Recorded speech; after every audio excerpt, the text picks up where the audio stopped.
Naintindihan ko na kung bakit trending ang snacks na to, guys. Ang daming bumibili, ang daming positive feedback. Dati talaga dumadaan lang to sa FYP ko.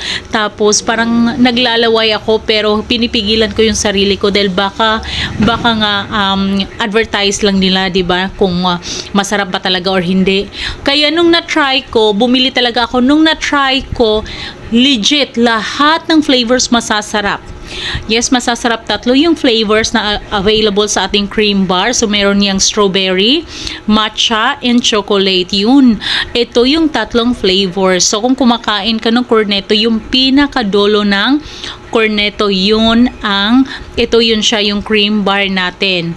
Legit talaga masarap. Pwede mo yang ibenta. May nagbebenta sa amin 7 pesos yung benta niya. Tapos 1 kilo na yan. Ang daming laman. 80 plus ang laman sa 1 kilo. O, diba? So kung ibebenta mo, ang dami ng tubo mo or pwede mo rin yang ipang giveaways.